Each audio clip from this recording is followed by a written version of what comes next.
So, PlayStation 5 Pro is a generational leap with first hands-on. My first day at TGS 2024, seeing the PlayStation 5 Pro in person, the 30th anniversary collection, and more, and the huge PlayStation Network update. Those are the stories we're going to cover today, and if you could hit that like button on the video, thank you to those that do it, and as always, it's very much appreciated. First, yes or no, did you pre-order the PlayStation 5 Pro or not? The pre-orders went live yesterday, and man, people were rushing for those 30th anniversary consoles and accessories.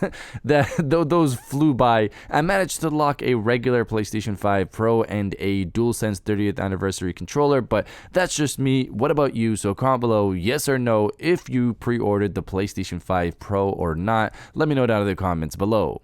Now diving into the first story of the video, my first day at TGS 2024 and seeing the PlayStation 5 Pro in person. So there are three major events in the year that I've wanted to go to for a long time: E3, Gamescom, and TGS. E3 is obviously gone, we have Summer Games Fest instead, Gamescom is still around, and of course TGS is still around. I got to go to one of the big three yesterday obviously, and man, it was exciting. There are so many games, so many booths to check out, obviously from PlayStation, Sega, Konami, Bandai Namco, Square Enix. Those are some of the big ones that you see up there. And then of course you have many indie developers present as well, with some interesting games to check out as well in between the big studios out there. I'm gonna be going there again for day 2 to get some hands-on time with Metal Gear Solid Delta, which a bunch of you over on X have been requesting me to do. I also have time locked in with Phantom Blade Zero as well, and I'm excited to check that out tomorrow there.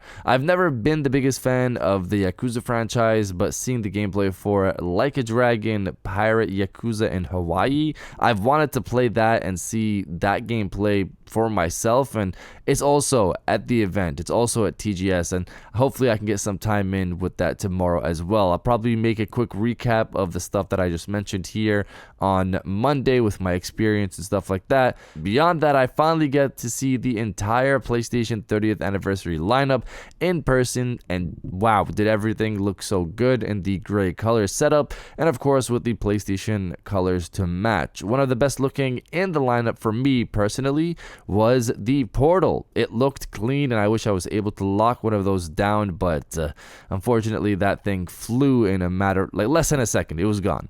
I also got to see the standard PlayStation 5 Pro as well and check it out in full 360. It looks good as well, obviously, and it's slimmer than my OG PlayStation 5 back at home. So I'm looking forward to having that at my house when it launches. And if you're enjoying the video so far, hit that subscribe button and join our growing community on our way to 150,000 subscribers.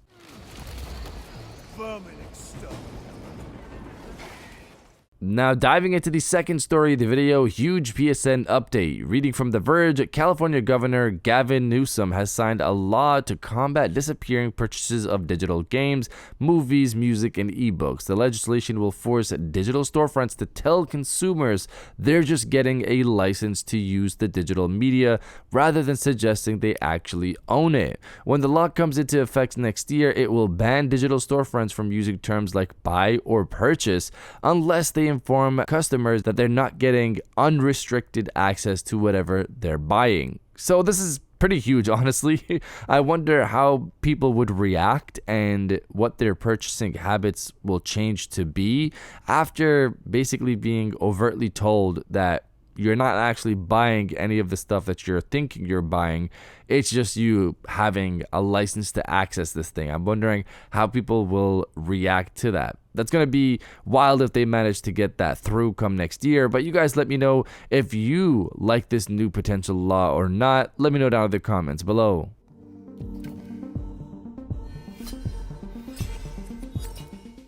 And now diving into the final story of the video, PlayStation 5 Pro is a generational leap. So the Digital Foundry recently got their first hands-on with the PlayStation 5 Pro, and I've watched both their original video on their channel and the interview Oliver did with IGN, and the response has been largely positive in terms of just how good games look on the PlayStation 5 Pro. The console is achieving for multiple games its goal of 4K visuals at 60 FPS, and in some games because there's more detail on PlayStation 5 Pro over the 30 FPS mode on base PlayStation 5, which was impressive to hear when I first found that out. I noticed that as well in the original PlayStation 5 Pro video with Mark Cerny when the high bitrate version of that came out. I watched that and I noticed there was improvements on the PlayStation 5 Pro side of things, but of course I wasn't sure if I was crazy or not, so this is some nice validation. Thankfully, Digital Foundry sees the difference as well. Oliver discussed his experience with multiple games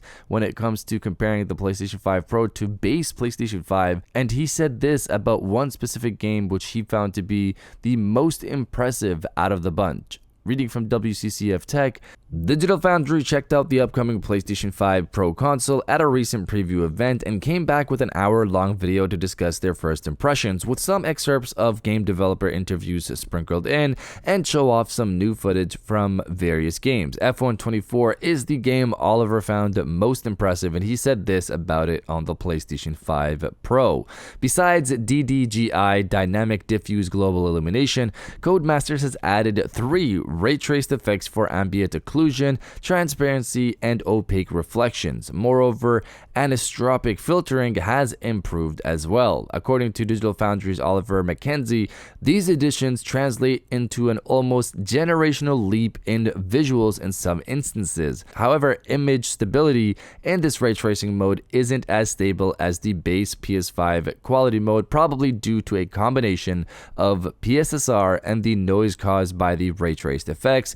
PSSR will be added to other modes in the future. So generational leap in some situations is pretty big to hear, and this showcases the big push with ray tracing. I've seen people state that they don't need ray tracing, but on the base PlayStation 5 it seems to be that we have been getting some basic ray tracing effects, and on the PlayStation 5 Pro we will get much more of that. Oliver also mentioned in the IGN video that for F124, the PlayStation 5 Pro is getting the majority of the ray tracing effects seen on PC, which is much more than the base PlayStation 5 when it comes to ray tracing. Great stuff to hear, of course, about the PlayStation 5 Pro, and I'm excited to finally get my own time with the console and see PSSR further improve. But you guys let me know if you care about ray tracing or not. Let me know down in the comments below. And if you guys did enjoy this video, please hit that like button, as it always helps, and subscribe if you're new. I got new videos every Monday, Wednesday, and Friday,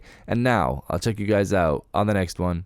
And welcome back to the after show. This is the part of the video where we have a little fun down in the comments below. If you're old, welcome back. If you're new, welcome. For today's thing, what I want you guys to do is the body, obliterate, destroy, and overall harass the comment section with "The weekend is here." The weekend is here. I'm excited to go for the second day of TGS to check out some more games there, lock some time in with some of the bigger games as well. If you're excited for the weekend like I am, destroy the comment section with "The weekend is here." And I'll definitely heart those comments like I always do, because I appreciate everybody who stays to the end of my videos. And now I'll check you guys out on the next one.